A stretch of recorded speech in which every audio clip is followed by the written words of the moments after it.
Good afternoon, ladies and gentlemen, brothers and sisters and comrades.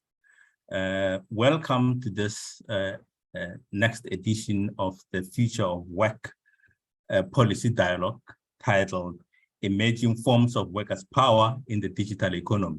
My name is Shane Choshani. I am Program Manager at the Friedrich Ebert Stiftung in the Trade Union Competence Center, which is a trade union project of FES in Sub-Saharan Africa. So we have a packed program today, very exciting program. We are going to receive a presentation from 3 speakers, and then we'll wrap that with a discussion by Comrade Eddie Webster. And so we will finish the program around closely at top of the hour at 5 o'clock. To ensure that we have enough time to unpack the issues, comrade, I am, without further ado, going to introduce you to our panelists, starting with Dr. Maurizio Atzeni. Maurizio Atzeni is a researcher at the Center for Labor Relations, a national research council in Argentina, based in Buenos Aires. Having previously held a position in Labrov and De Montfort University in the UK, he has published extensively on labor conflict and precarious work, collective organization journals and articles and book chapters. He is an author of The Workplace Conflict, Mobilization and Solidarity in Argentina, a book published by Palgrave. He also published a book on workers and labor in global capitalism, and a book which was translated into Chinese and Spanish that analyzes labor from an interdisciplinary perspective, and the co-author of the forthcoming handbook on the global policy economy of labor. Maurizio serves on the editorial board of Work, Employment and Society, the Journal of Labor and Society of Work in the Global Economy. He is also visiting associate professor of the University of Leicester in UK and a certified associate professor in Italy. So our next presentation will get it from Dr. Anita Kurmunti. Dr. Anita Kurmunti is a founding member of an executive director of IT for Change, where she leads research on platform economy, data and artificial intelligence, governance, democracy in digital age, and a feminist framework on digital justice. Anita actively engages in national and international advocacy on digital rights and contributes regularly on academic and media spaces. She serves as an advisor and an expert on various bodies, including the United Nations Secretary General's 10-member group in support of technology facilitation mechanism, the Paris Peace Forum's working group on algorithm governance, and Save the Children's Brain Trust, and the Mindero Tech and Policy Lab Board. And then our third presenter will be Dr. Rafael Grohman. Dr. Rafael Grohman is an assistant professor of communication at Unisinos University in Brazil, and incoming assistant professor of media studies at the University of Toronto, Scarborough, with a graduate cross-appointment in the Faculty of Information. He is director of Digital Labor Initiative, a researcher for Fair Work Project, an editorial board member of the Big Data and Society and Work, Employment and Society journals. He's a member of and Scholars Council Center for Critical Internet Inquiry. He's a founding board member of Labor Tech Research Network. His research interests include platform cooperativism and worker-owned platforms, work and artificial intelligence, and datafication and workers' organization, platform labor, communication, and work. He holds a PhD in communication from University of Sao Paulo in Brazil. And then we will conclude those discussions with the contribution from A man who doesn't need an introduction, Professor Eddie Webster. Eddie is a distinguished research professor at the Southern Center for Inequality Studies and a founder and past director of Society Work Politics Institute, SOP, at the University of Witwatersrand. He is an author of 7 books and more than 120 academic articles. He was a senior Fulbright scholar at the University of Wisconsin-Madison and the first L. Abad at the International Center for Development and Decent Work at the University of Kassel in Germany. Comrade Eddie co-authored the volume Grounding Globalization, Labor in the Age of Insecurity, which earned him an award in American Sociological Association for the best scholarly monograph published on labor. He is currently completing his manuscript titled The Shadow of Digital Age, Work and Future of Labor. And we have recently, together with Eddie, the Skids and FES, completed a research on platform work, where it only befitting that he will be a discussant on this topic and help us work together the 3 presentations by our panelists. So without wasting time, comrade, I will ask Dr. Maurizio Atzeni to give us his contribution for today. Dr.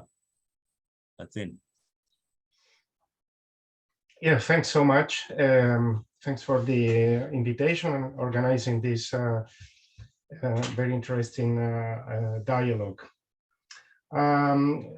I'll just start from the question you pose as a sort of threat to this dialogue. The first one is on platform worker responses. Clearly, we have seen lots of responses from workers across the world. The problem is to identify how these responses have been built. If we take a labor process perspective, we can no wonder that workers have organized resistance.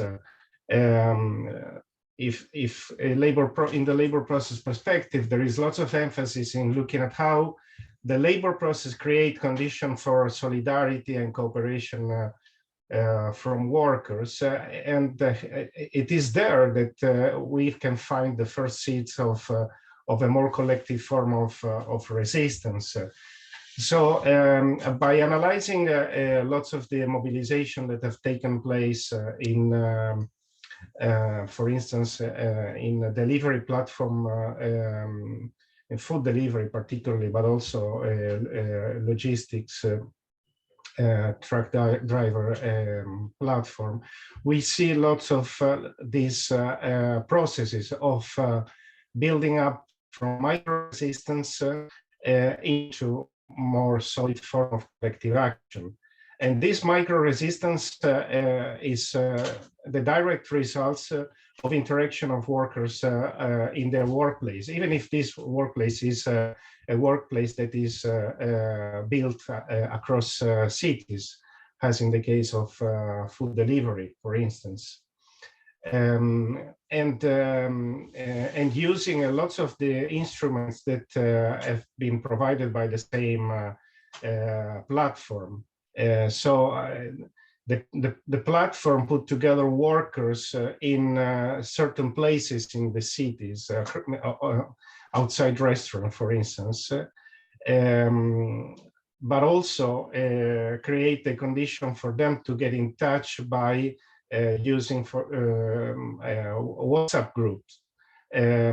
So workers do share their condition of exploitation, and this has been particularly heightened by the COVID pandemic, which in cities like, for instance, Buenos Aires and Santiago de Chile, where I've been doing research recently, has meant lots of physical violence or threat of violence or robbery for delivery platform workers. So there is a need of organizing for them that comes from the labor process, so from the same workplace exploitation, but it is also connected to wider issues that have to do with the surrounding environment in which these responses and this resistance take place.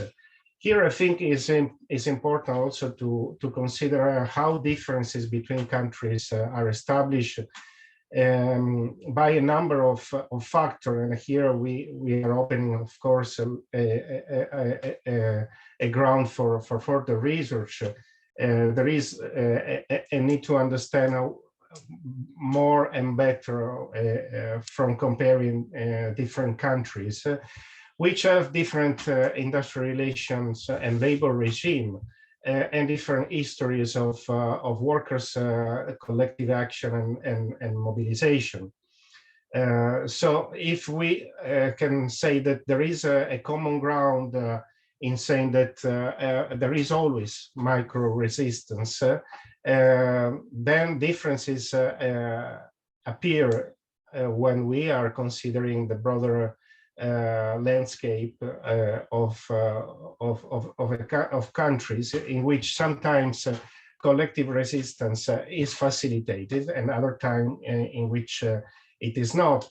I mentioned earlier the difference between, I mean, the comparison we did between Argentina and Chile, and here clearly there is a difference in terms of history, recent history, and in terms also of trade union power. Now, the trade union issue is important as well. Many of the collective resistance attempts that have been recorded in the recent year across the world do not include formal trade unions in the picture. This is a bit of a problem that goes back to how basically trade union organize precarious and informal workers, and is an issue that is clear to any analyst of global labor issues. But I do think that the current situation that is developing a lot of mutualist and solidarity form of collective action and collective resistance, which historically have appeared earlier than trade union and trade unionism, is calling us to probably shift our methodological approach when we are considering the current forms of resistance of platform and digital workers. So maybe here we have to move from what I've called somewhere else a trade union fetishist approach, in which trade unions take the starting and the end point of our analysis, which end up very often in a sort of pessimistic way, because we see that unions are not actually contributing that much in terms of organizing these new groups of workers, to an analysis that start from where resistance takes place. So this is what I was trying to focus on earlier at the beginning. So to look at other environments in which action take place in a noticed form, without a predefined organizational form, and to see how from micro resistance really as a step-by-step workers' power can be built. So in this building up of workers' power, of course, trade unions are not unimportant, and currently existing trade unions have also lots of resources that can be put into the field. But is one of the organizational form in which workers can respond. And lots also depends on the environment in which collective resistance take place. We need to do more in terms of understanding how factor external to the labor process, which is central in understanding collective resistance, but is giving us just one piece of the answer. So how other factors are influencing the possibility of workers organizing collectively. One is, for instance, a certain dimension in which the broader community environment might be providing a fertile soil for workers' action, or the existence of left-wing activists. This was clear in organizing workers here in Argentina, in organizing particularly food delivery workers during the pandemic. So left-wing activist and leadership is the one that has been historically an important element in building up power where there was no power, where there was no organizationally set power, yet there was a collective understanding and resistance through microforms of resistance. So we really need to move, I think, from a point of view of research and also a policy, from a point of view that starts from trade unions and how trade unions organize workers in the digital economy, to see how workers on their own are organizing and how they are doing it and why they are doing it, and maybe why they are doing it without the support of existing trade unions. This would be probably a much better way of understanding real possibility of action for workers. And by doing this, also try to understand how then a different socio-political environment can, again, help us understanding how that form of mobilization and resistance at the start of the micro level, at the level of the labor process, get translated into action. So I think this is what is really important to highlight when we think about how digitalization is acting upon workers. Workers have clearly showed that they have been able to use the instrument provided by new technology to organize in the same way as workers in the past used the train to move from one workplace to another one and to organize mass mobilization in big cities, and the army was also using it. So today workers are using the instruments provided by technology, so all the WhatsApp group and Facebook and Instagram to get in touch, and are using these together with more sort of face-to-face kind of instruments, which are very important, because at the end of the day, we are social animal that needs physical contact. We need to share a football match, a beer, and talk about then work. So life goes together with work all the time. I'm really thinking that the situation provided to us by digitalization is in a way creating a condition similar to the one that maybe existed at the beginning of industrialization. Here I quite agree with the analysis by Ian Breman and Marcel van der Linden, who talk about the return of merchant capitalism. So in a way, a sort of pre-industrial kind of capitalism across the board that is creating a working class. So we have to be able to analyze this. If there is a pre-industrial working class, and this is of course an open question, we have to be able to use the instruments of analysis that history has taught us.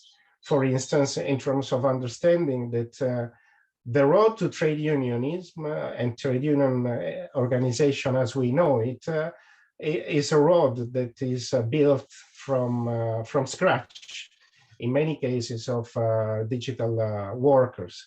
So it's built from a micro form of action by micro alliances that then become something bigger once the fire of action has sort of melted this micro resistance into bigger form of resistance. So I think we have lots of instruments from previous research, from history, to really be optimistic about the future of workers' resistance. But at the same time, we need to readapt our conceptualization and way of analyzing collective resistance for a changed landscape. So I would probably finish here and leave more for discussion later.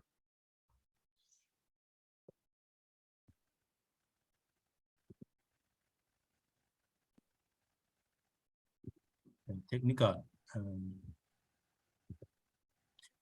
Thank you,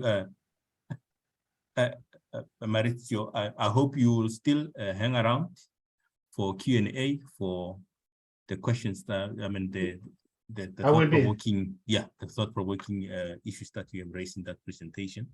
So we are preparing for the next presentation now. I think Anita, can you contribute to the discussion?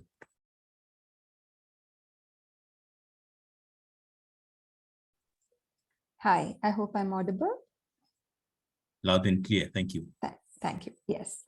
So coming after that theoretically cogent and inspiring presentation, I'd like to lay the context a little bit in terms of what is happening in my country, India, and broadly, what are the trends in the world with respect to the platform economy and the condition and rights of platform workers, and what really is the political economy of platform capital in respect of how workers in the global south are situated.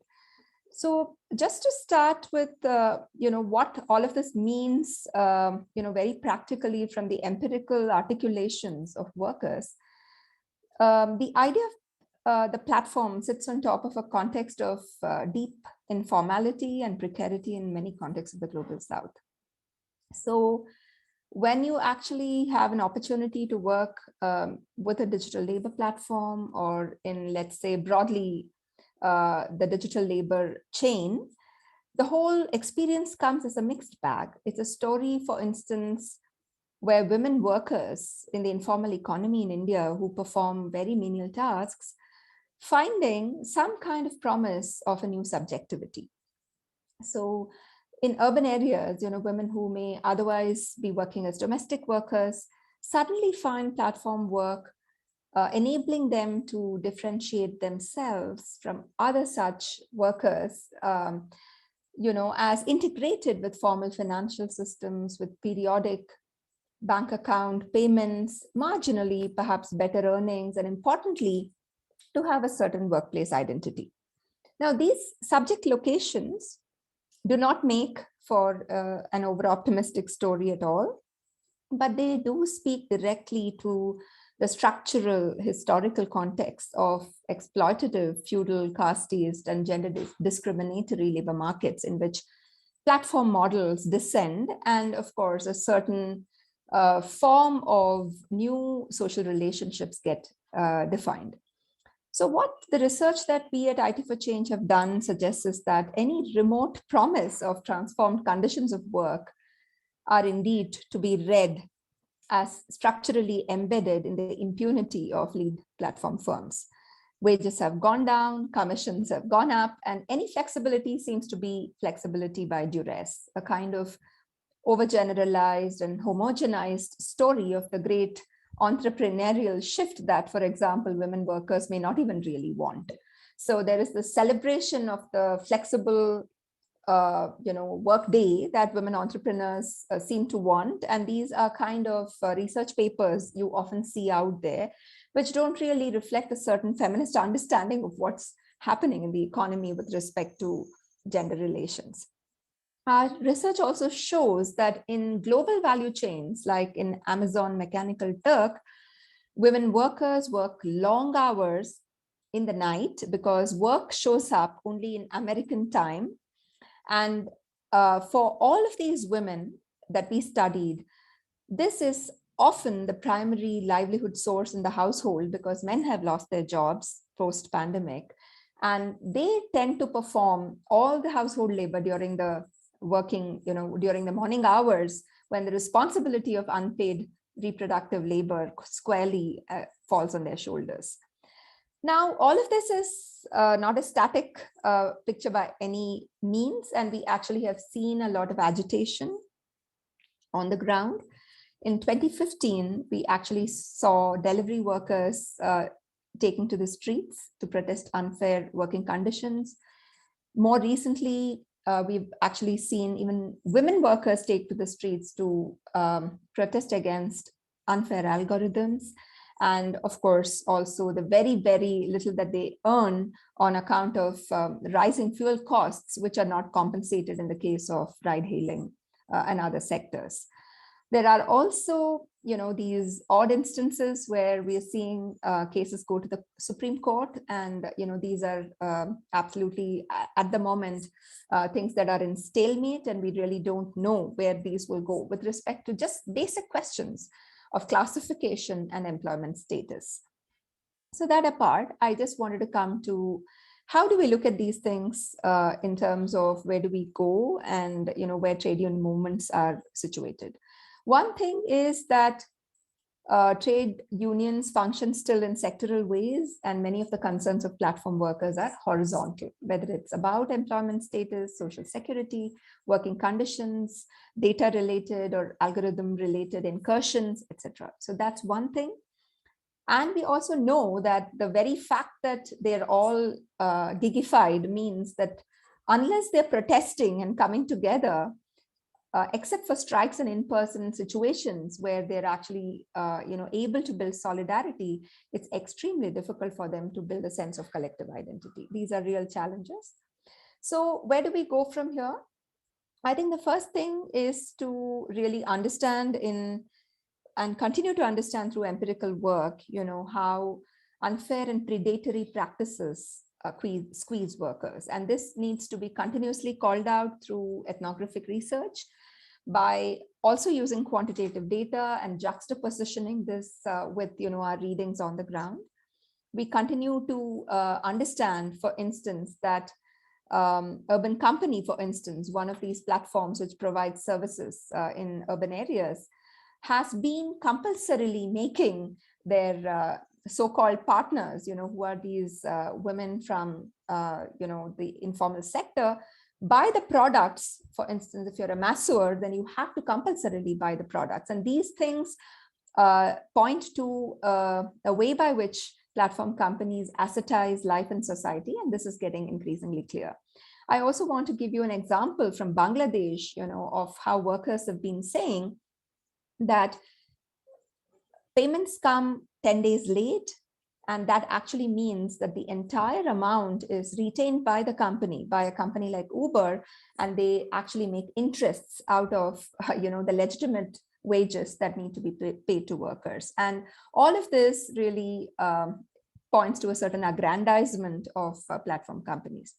The second point I want to make is that we do need to conceptualize decent work and not really put this out as a fight between platform workers and platform firms. I think that's a very myopic way of defining the question.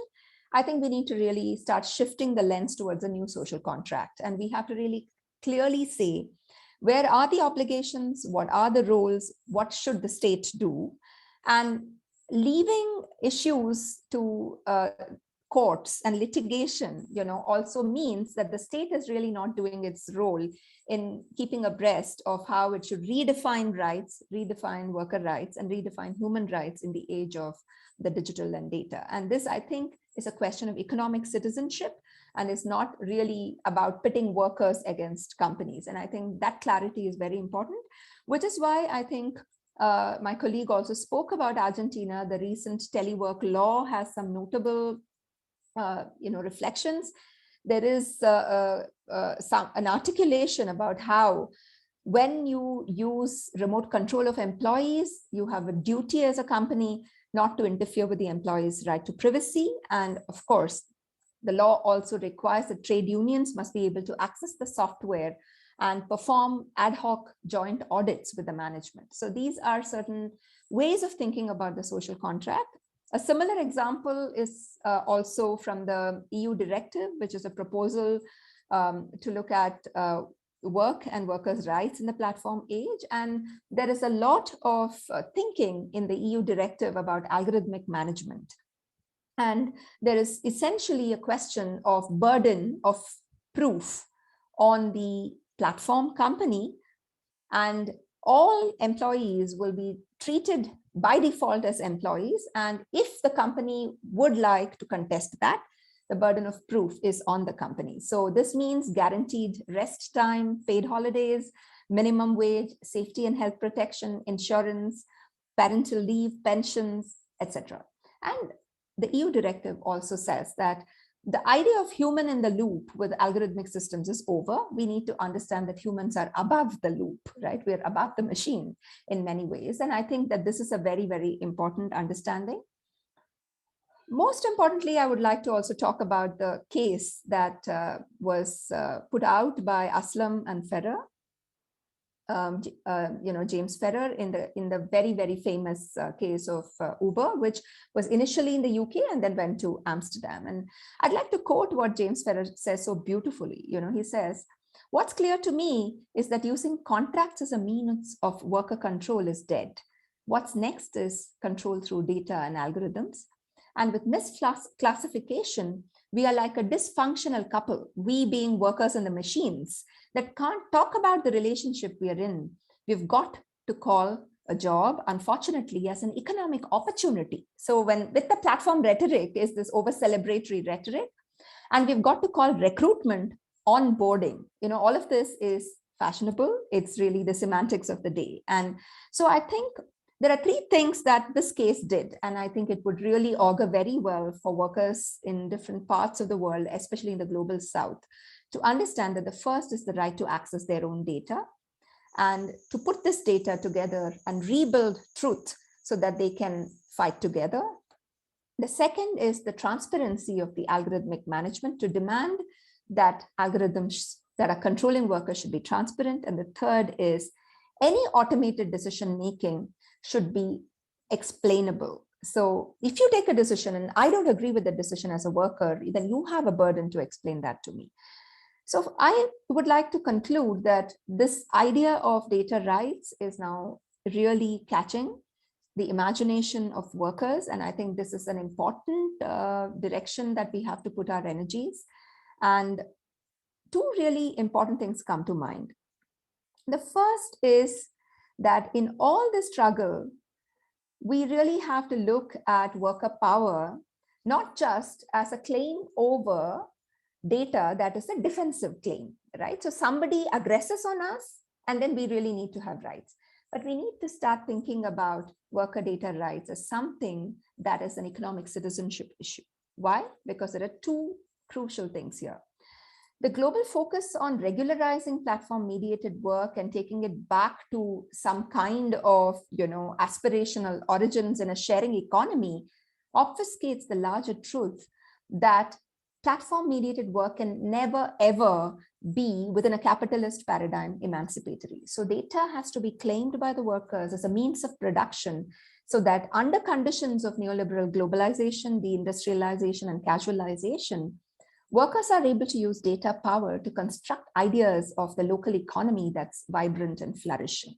The second principle I'd like to conclude with is that collective action and class struggle in this globalized, financialized world and digitalized world, of course, also depends on reclaiming the public. The relationship of data, what datafication is doing, and public interest and public accountability. I would like to conclude with a very, very interesting example of what public sector workers in the banking sector did in India 2 years ago.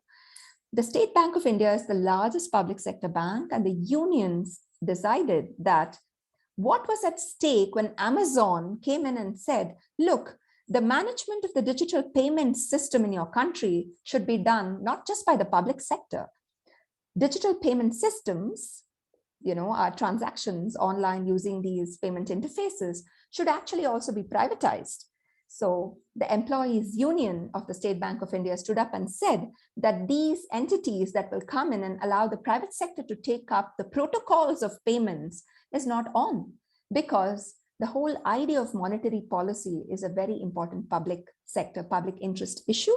And the workers of the State Bank of India really fought very hard beyond the ideas of economistic framings of the platform to say that datafication in the platform economy is a public sector issue. So workers need to apply themselves not to the immediate conditions of decent work, but to the idea of what kind of society, what kind of economy we need. So I'll end there.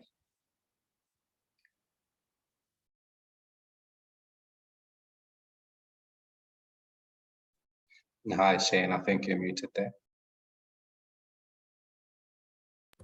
I'm muted. Thank you, Anita, for the presentation. And I think Dr. Rafael will now take us to his presentation to challenge those ideas of do the workers really have power to those who steal their wages and the pretext that they are partners. Hello, everyone. Thank you for having me, and very nice to see. Thank you, Shane, and all staff and team of Future of Workers in the Global South. And very nice to see Anita and Maurizio and to share your thoughts.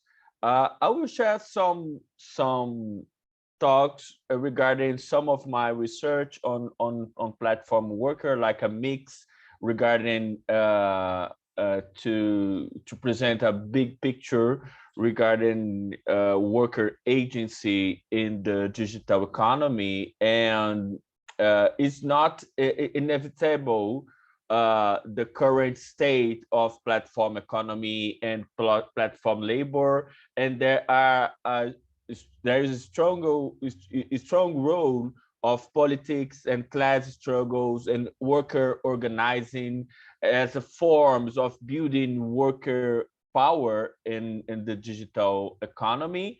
But as all class struggles, there are power from the other side and from company side.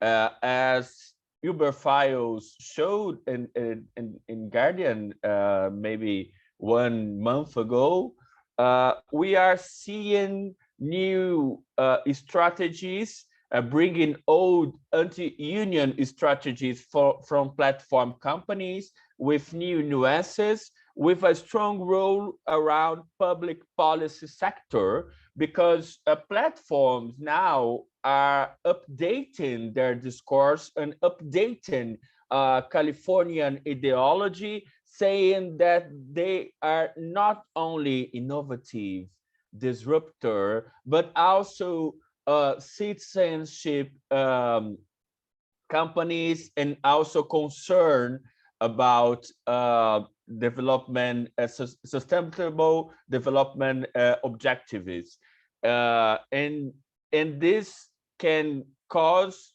And they say they are open to dialogue and so on, with a strong role on public policy sector of the platforms. So some notions as decent work are in dispute between platform company side and worker side, because some companies, even in Brazil, are trying to fair washing in terms of saying they are concerned about the worker side, about algorithmic management, about unfair deactivation, and so on. But it's only fair washing.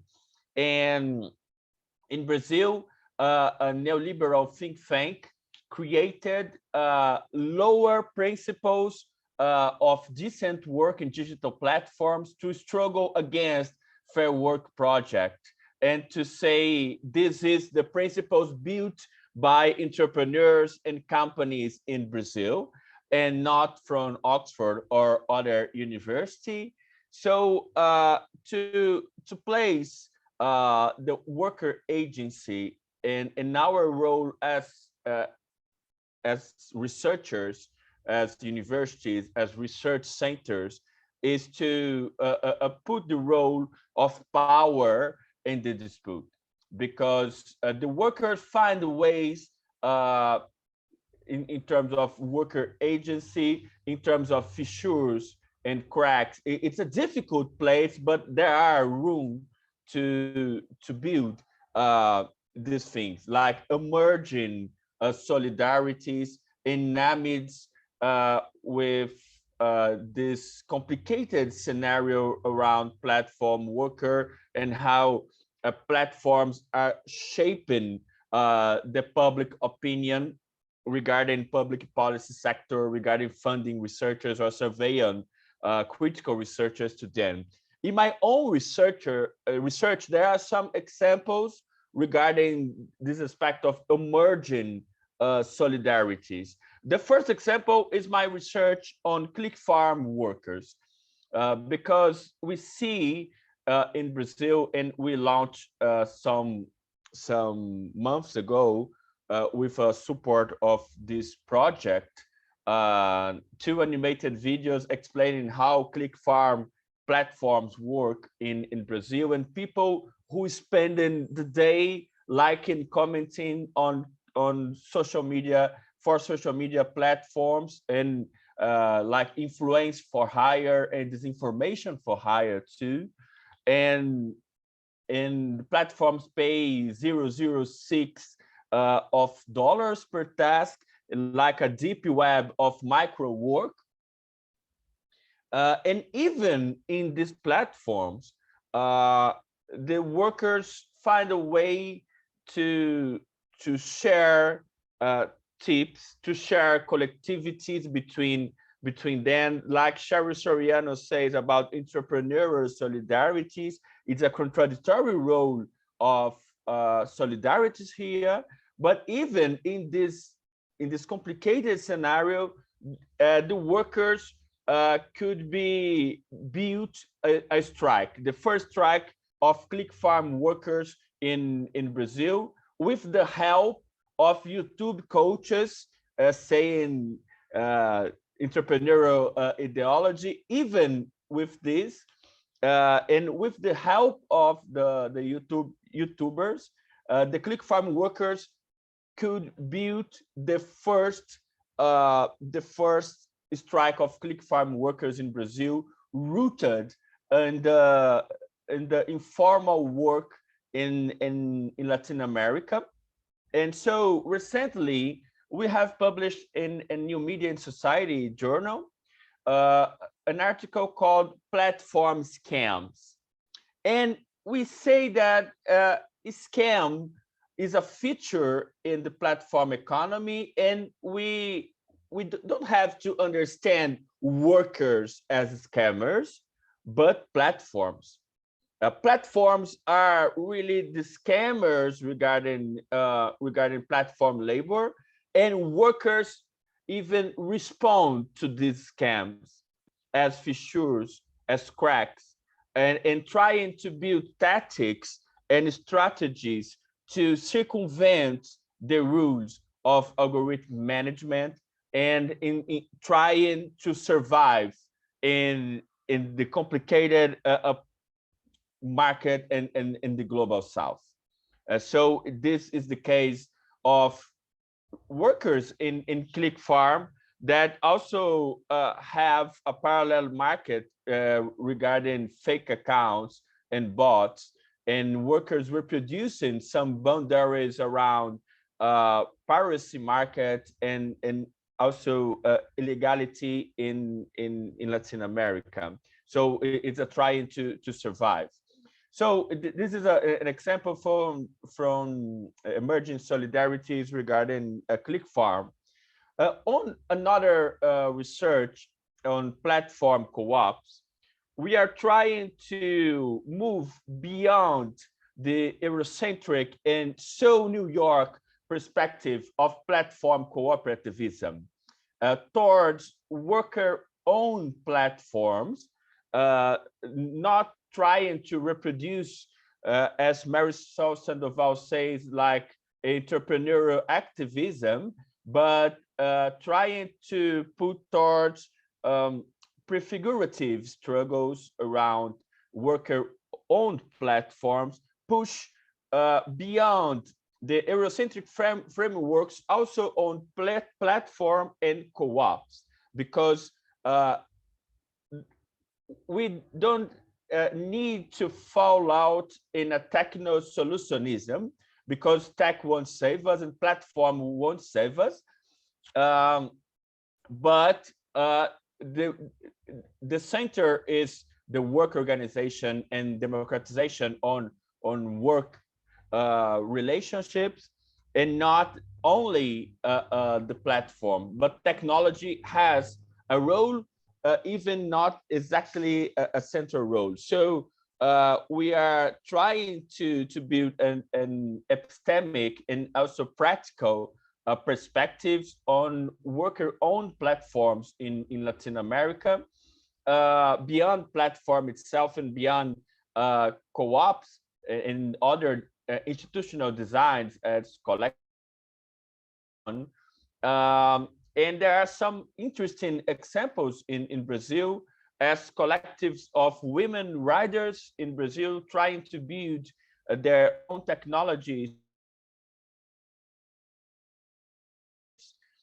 We published recently in ACM Interactions about it. And the other in Brazil is about homeless worker movement, MTST.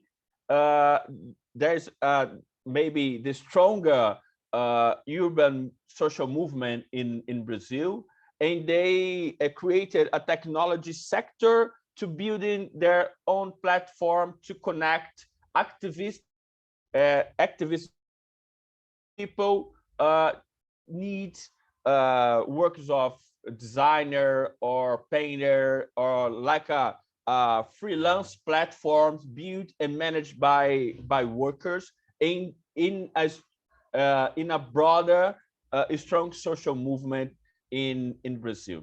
There are this is a kind of laboratories or prototyping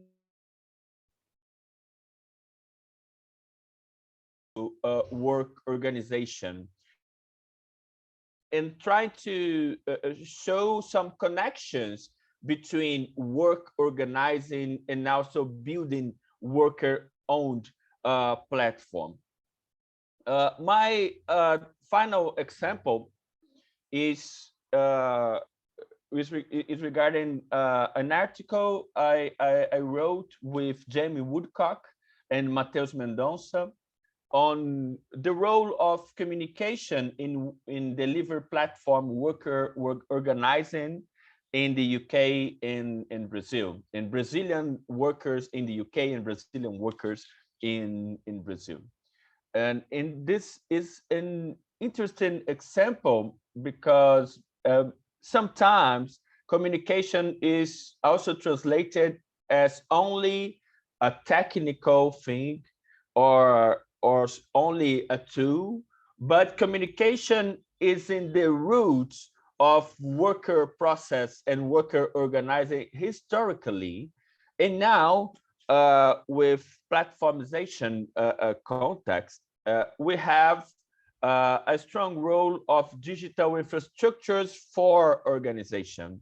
So we argue in this article, this is a forthcoming article in International Journal of Communication, that we argue that communication presents new nuances in platformization context regarding work organizing, as not only communication at work, in the streets, in the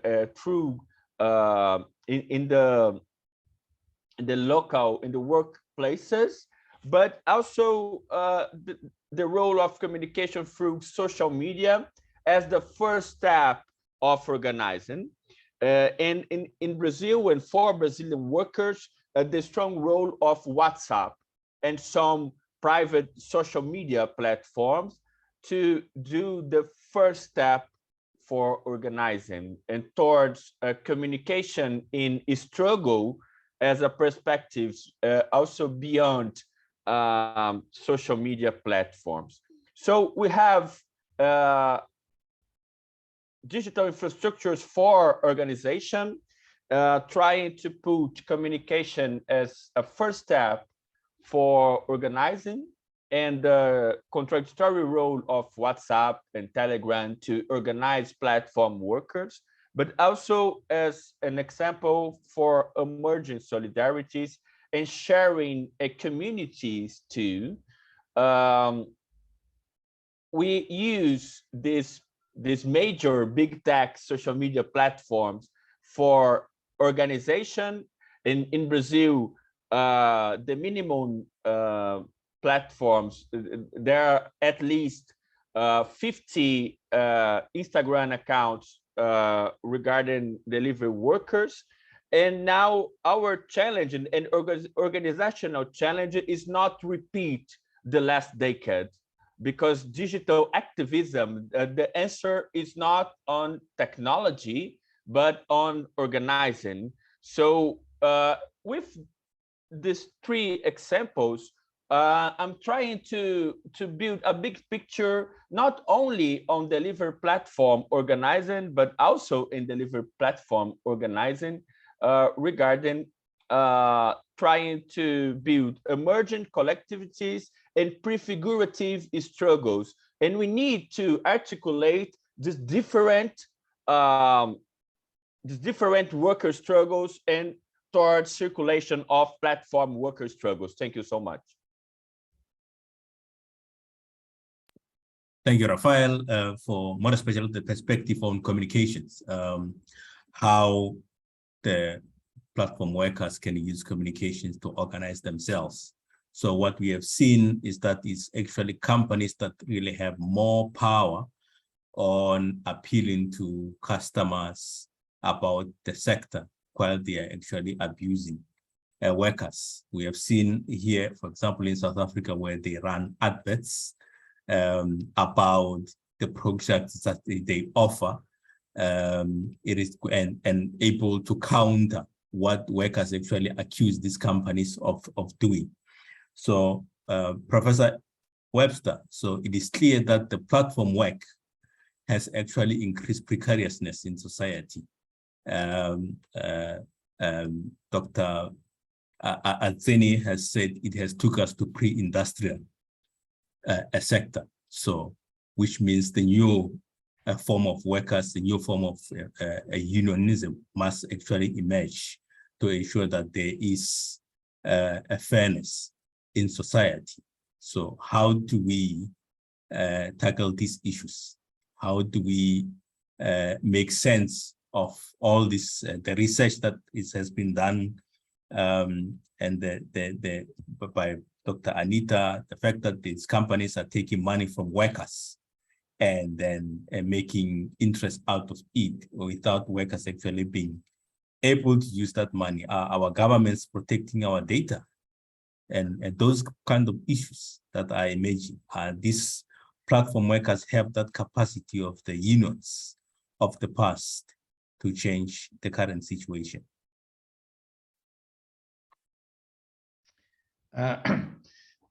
Thank you, Shane, and good afternoon or good morning, everyone.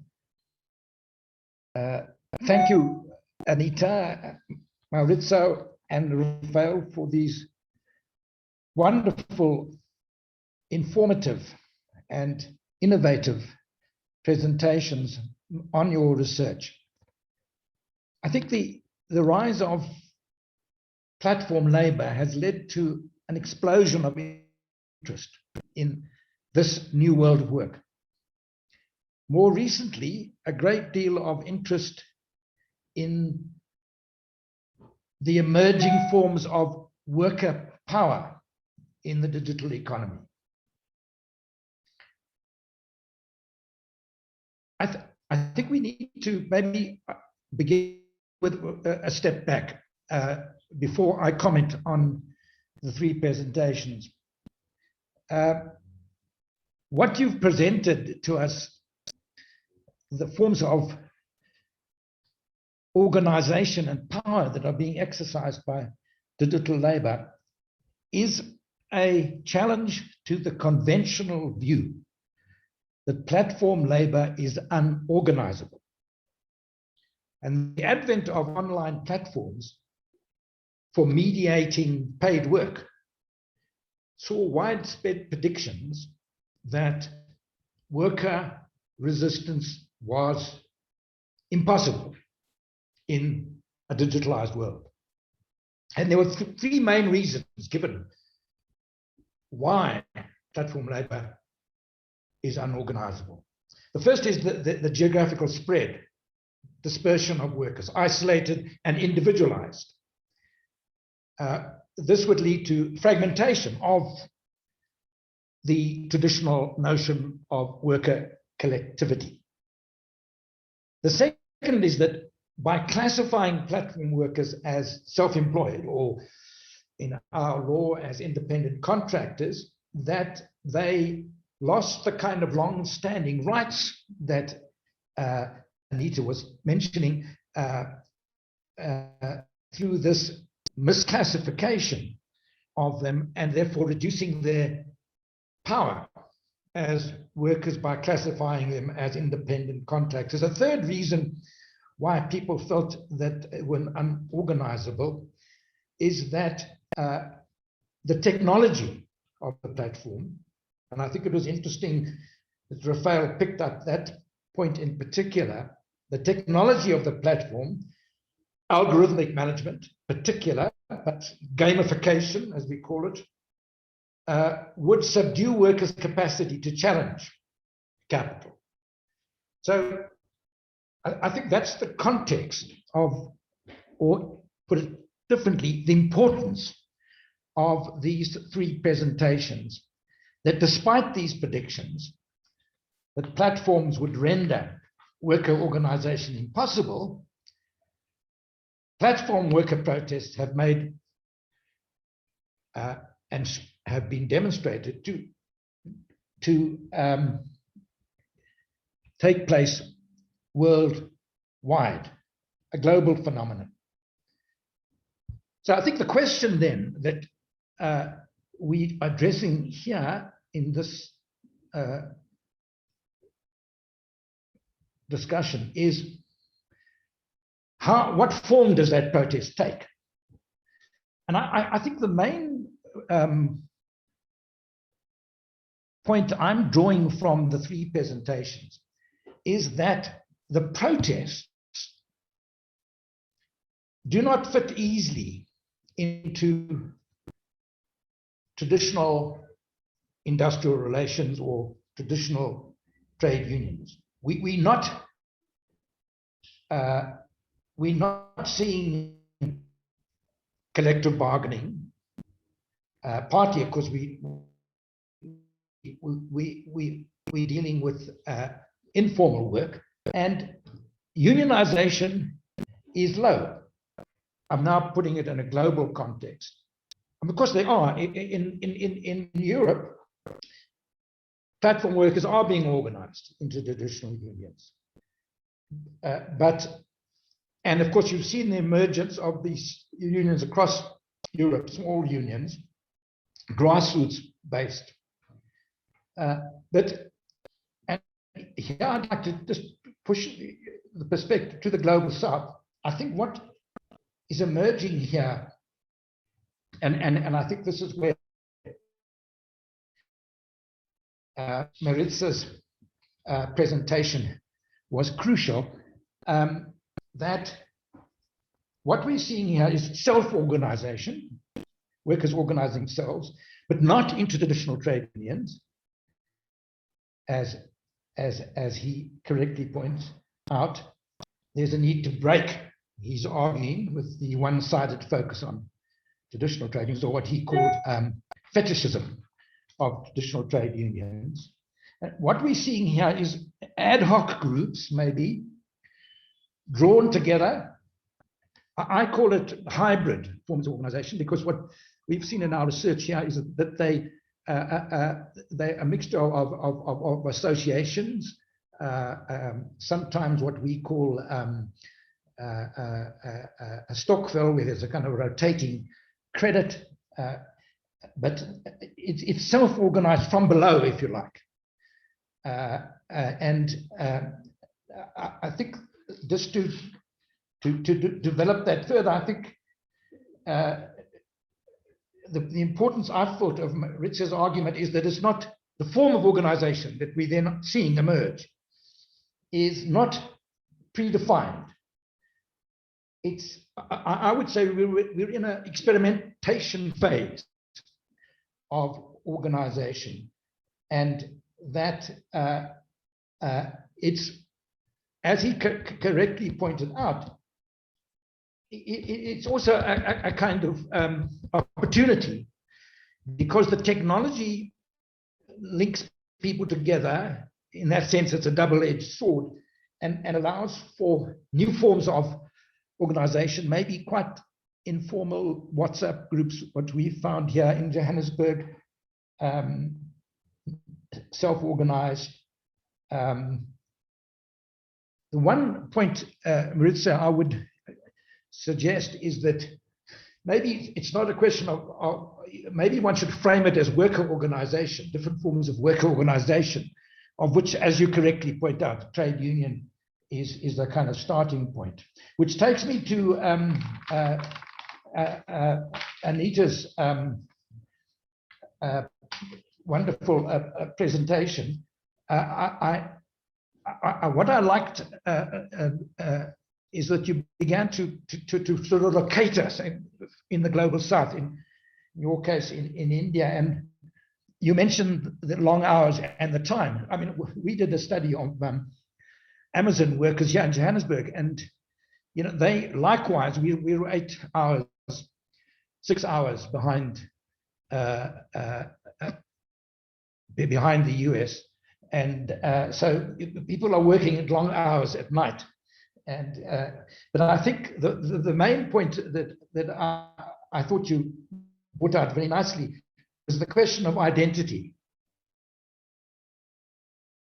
A distinctive occupational identity, and your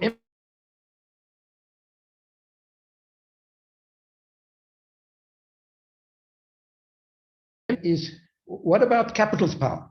I mean, you're talking about workers appropriating data power, but you say very little about the power of capital, which then brings me to the final presentation. Rafael, your line was very unsteady, so I didn't always catch it, but I think the central point of emerging solidarities and the possibility of worker-owned platforms is a great interest to us.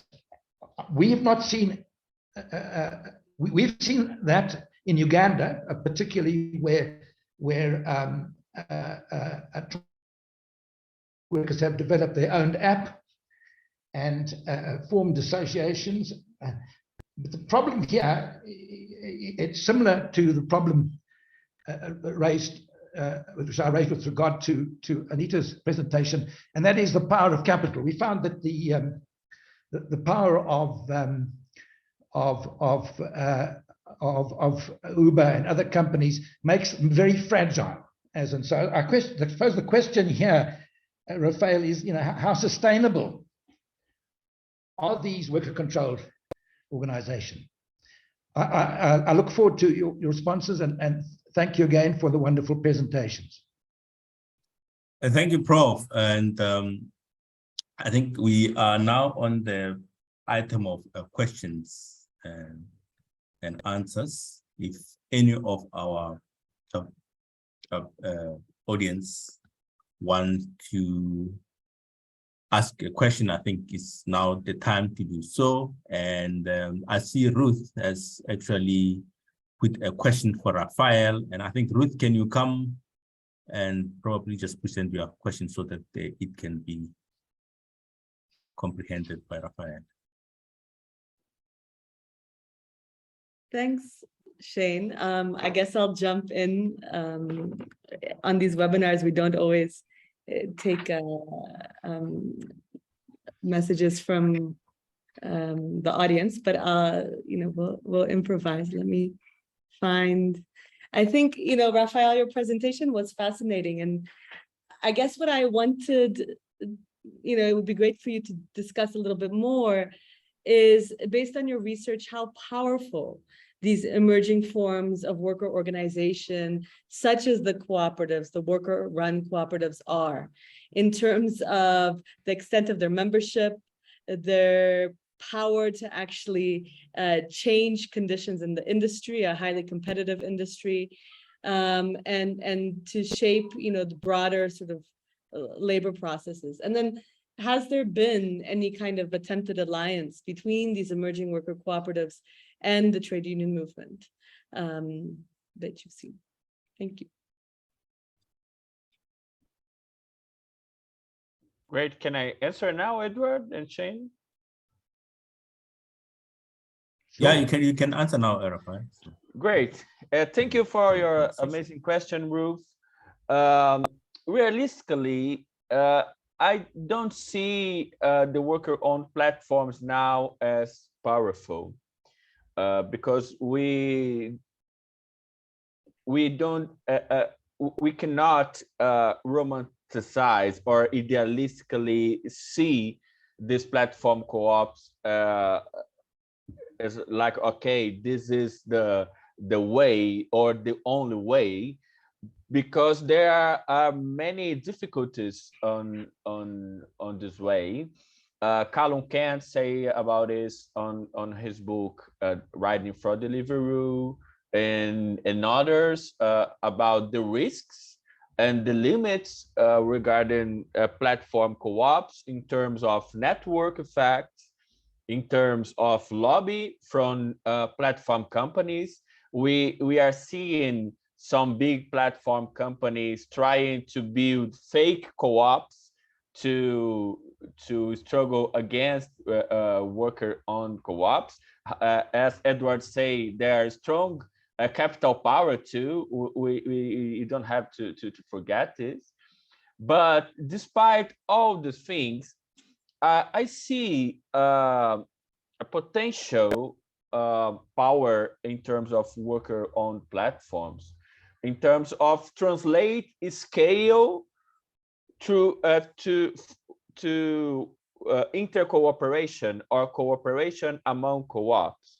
As we have said in Europe, in example of co-op cycle, in terms of, it's not only only one co-op in the streets, but a federation of delivery platform co-ops with only one app,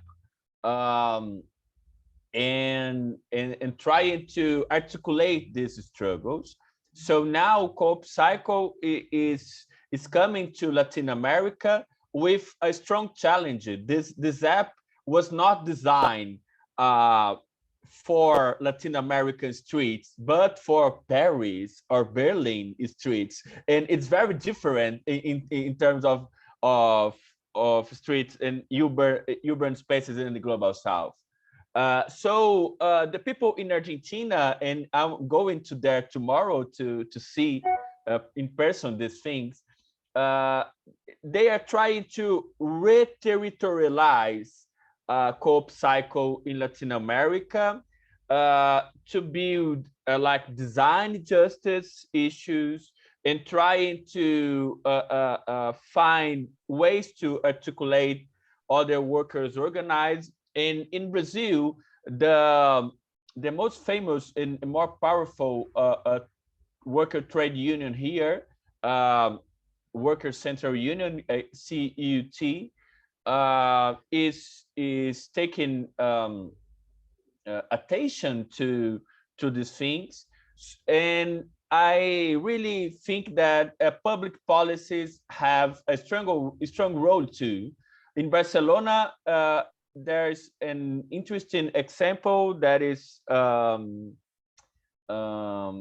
I forget the name, but it's an interesting project between Open University of Catalonia and the city of Barcelona to build platform co-ops in terms of platformization of solidarity economy in the region of Catalonia. So in Brazil, we are trying to pressure the next president of Brazil, hopefully Lula, to build stronger public policies to foster alternative platform labor, not to compete with the big platforms, but to create alternative circuits, local circuits of production and consumption, articulating data commons, decent work, and design justice, and so on. Thank you, Dr. Rafael. And so what we have actually picked up is that there are different pockets of resistance from platform workers. So what we want to now check is that what makes the formal trade unions not to be able to come on board and support this new form of workers. I think it's a question that any one of you can answer. It's actually come from one of the audience here.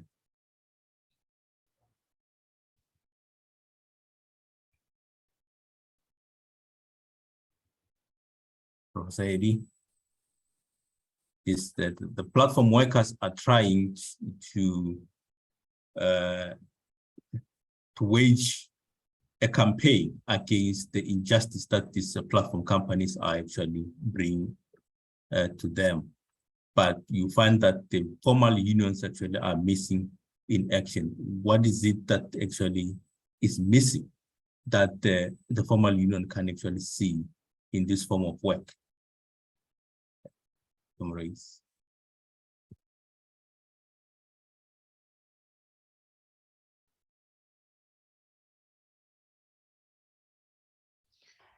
Okay. I think a key feature of platform work, particularly in the global south, is that it's informal. And when it's classified, not classified as workers. And I suppose the first challenge, Shane, is to challenge the misclassification. As Anita mentioned, the case of Aslam in the UK that argued that indeed platform labor is a form of they are a form of workers, not necessarily employees, but they are workers. I think once that happens, maybe trade unions would more likely consider as part of potential areas to recruit.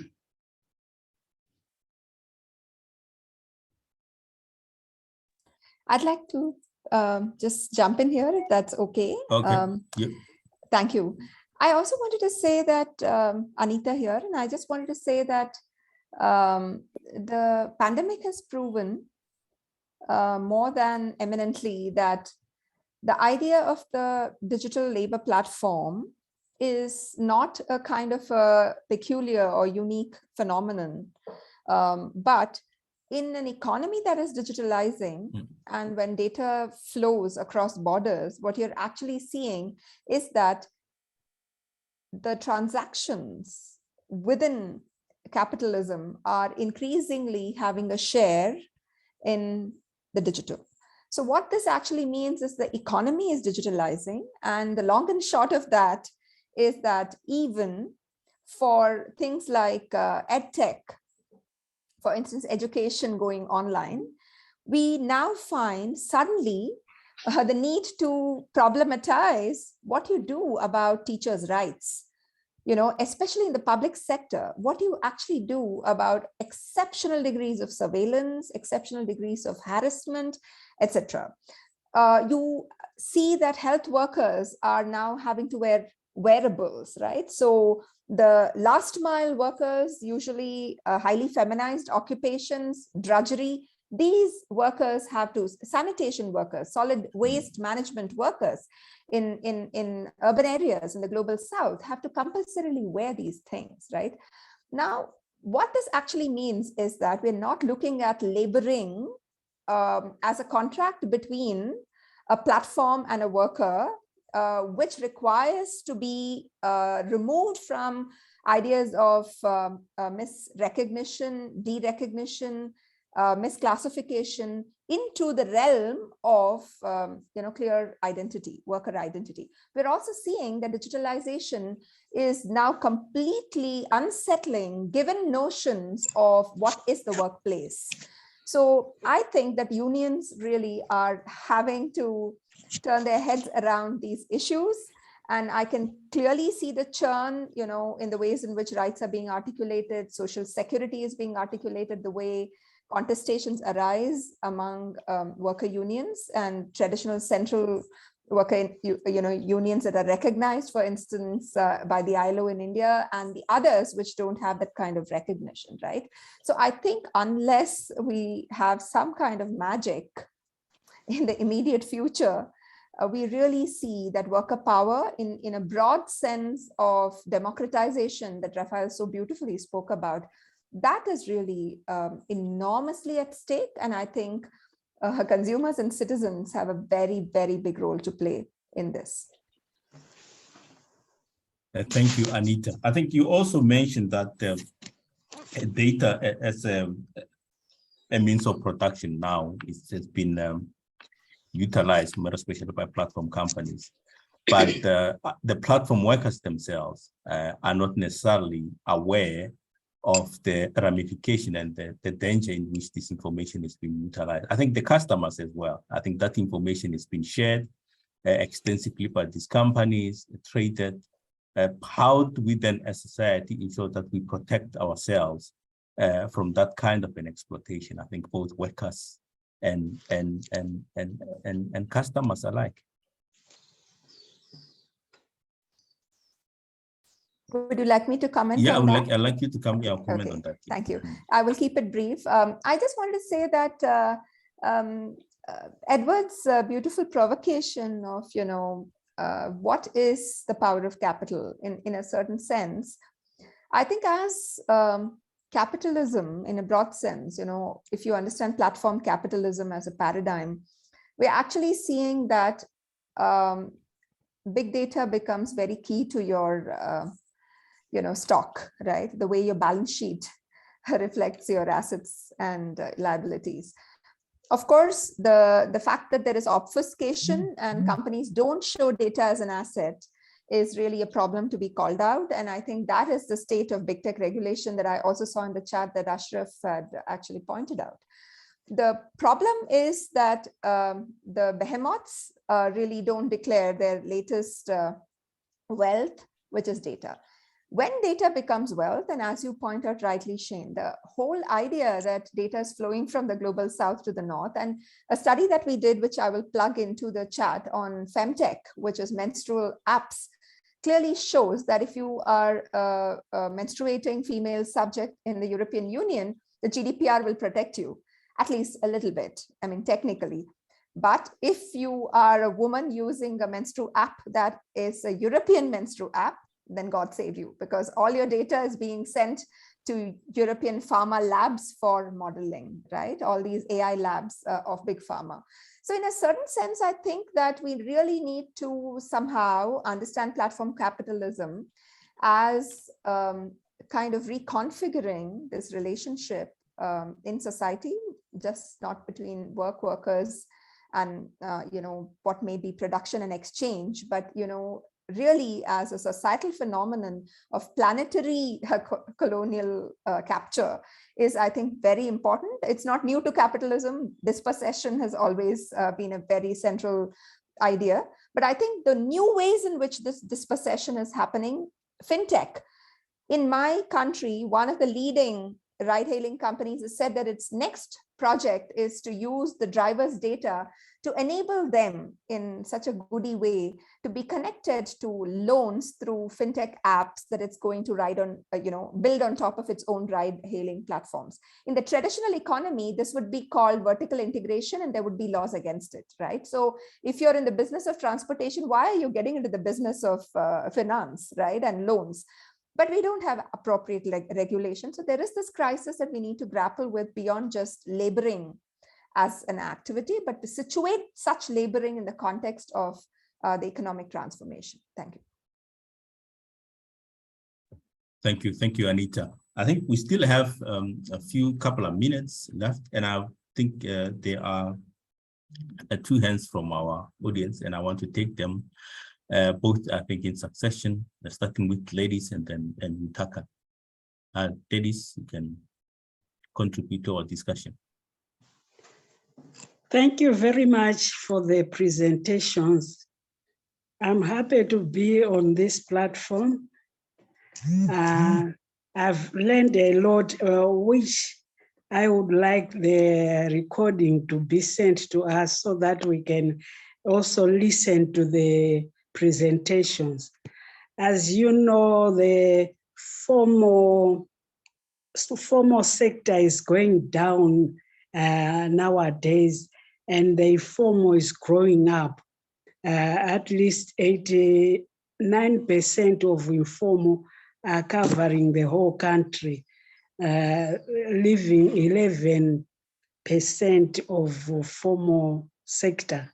And this presentation will help us to organize in various places. That's what I wanted to say. Thank you very much. Thank you, Gladys, to hear that the presentation actually are helping us in organizing the sectors. Mutaka, short before we close.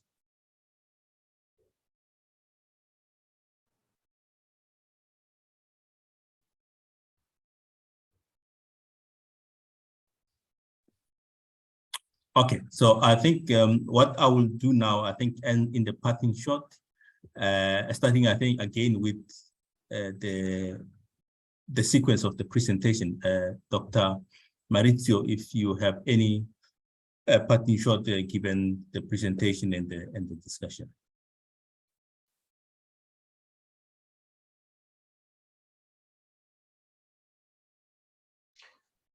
Yes, well, it's of course very difficult to make some comments. These are the kind of discussion that would need to have more time, more space. I think there is also an issue of huge diversity in terms of what's the digital economy, which one are the workers involved in digitalized workplaces. Of course, it's different, the condition of click workers from the condition of food delivery workers, as it is different the condition of workers under the digitalization of the algorithm in logistical warehouses from, let's say, Uber drivers or up truck drivers. So I think here, these differences are important in terms of, well, thinking about strategy. In my view, there is a need of connecting the digital dimension of organizing to physical spaces where organizing can take place. So why do food delivery workers particularly have taken relevance in terms of collective organizing at international level? Because they have common spaces where they meet, because they have a physical environment in which their digitalized experience of work take place. So this is an important element, as it is the element of where do digital workers live. So here the community, I think, has a role. In a book on logistics by Kim Moody, he wrote recently arguing exactly about the need to focus not just on digitalized workers or digitalized environment, but also where these workers are actually living and how there are how digitalization is creating community of digital workers, but community in physical spaces. So my invitation is like a sort of, okay, let's try also to look at how physically and in spaces are workers embedded, even if the digital environment is important, of course, in other ways. Thank you. Anita, in 2 minutes, how will digital workers really respond to those issues? I think as we have had today. Maybe it's just end of day for me, and so there's pessimism. I think I still feel that resistance is everywhere. You know, it's all the time there is resistance, and therefore I think workers will resist. And I think many people today have said that technology is also a connector. But I think what we are confronting is really a problem at multiple levels, both in terms of the global political economy as well as a crisis of social contract. So to romanticize and over-valorize, I think, worker resistance would actually be extremely, I would say, it would be doing injustice to what really would be labor rights. I think at this point in time, we should envisage a new role for publicness of the state, of citizenship, understand. In fact, I think an average 18-year-old who is a delivery worker today doesn't recognize in a country like mine that the public sector used to exist. The ideas of job and employment seem to inherently be born precarious. So I think under the context, therefore, a lot is to really be done in terms of solidarities that are somewhat creative and unusual, between citizens and workers across work sectors, and not just in silos as platform workers. Thank you, Anita. Rafael, your partnerships. So it's a difficult question, and I totally agree with Anita that resistance is everywhere, but we cannot romanticize these actions. Maybe it's some noise from other people. If you can mute, please. Maybe. Siamo, can you help? Yeah. It is. Yeah. Ismail? Yeah. Ismail is on, I think. Yeah, great. Thank you so much. And maybe one challenge is to the future. I always talk about how in the 90s the people was talking about the end of work, and now many people in mainstream debates is talking about the future of work, and this is so fashionable, and we need to put the role, the future, the present and future of workers, and to struggle against the neoliberal debates around only skills, what the skills is necessary, and so on. And maybe some challenges is connecting and about articulating between platform works and unions and free and open technologies movements in the global South, and how to articulate policymakers, workers, and universities, because universities and us as researchers has a role also to connect and to articulate in terms of solidarity, in terms of action research, to build other, like Eric Olin Wright said about real utopias. I'm really concerned about critical things, because the capital is moving when we are discussing about this thing, platform co-ops and worker organizing. In Brazil, many directors of platform delivery companies is reading my newsletter and our newsletters and our websites, and they are moving too. And so we need to focus on in the class struggles, and how we are not alone when we're not only building resistance in Iceland. So we have many challenges to articulate. Thank you, Rafael. I think we are now on top of the hour. So the plan was to finish the program at the 5 o'clock South African Standard Time.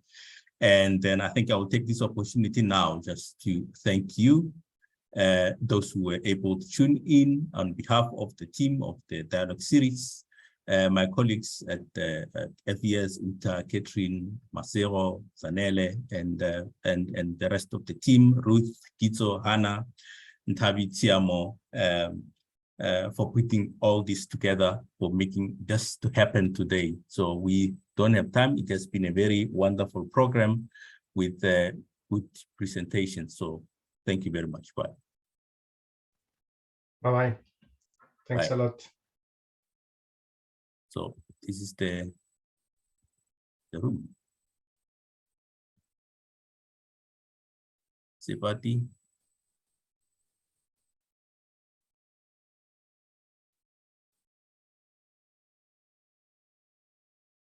Hi, Shane. I'm still here. So is this our room? I'm sorry, I didn't catch that. Can you hear me? I'm saying, are we in our